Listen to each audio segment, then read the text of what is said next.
Hey everyone, today I'm going to show you how to sort tasks in Microsoft Planner. Without any further ado, let's get started. First, open your web browser and navigate to planner.cloud.microsoft.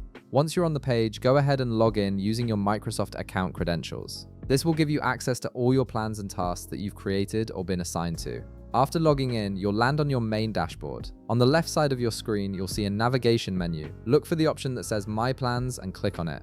This section displays all the plans you're currently working on or have access to, making it easy to manage multiple projects at once. Now, from the list of plans that appears, select the specific plan you want to organize by clicking on it. This will open up that plan and show you all the tasks, buckets, and details associated with it. You'll be able to see your tasks in their current view, but we're about to make them much easier to manage. At the top of your screen, you'll notice a view option labeled Grid. Go ahead and click on it to switch your plan into Grid View. This view is particularly useful for sorting because it displays your tasks in a spreadsheet-like format, making it easier to see all your information at a glance and organize it efficiently.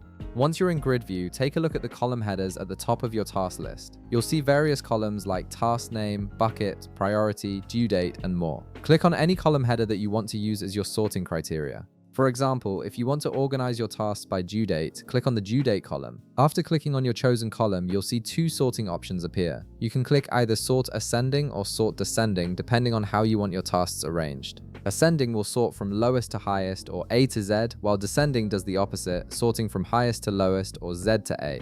This gives you complete control over how your tasks are displayed and helps you prioritize your work effectively. And that's it. You've now sorted your tasks in Microsoft Planner, making it much easier to focus on what needs your attention first. If this video helped you out, be sure to leave a like, subscribe, and I'll see you in the next one.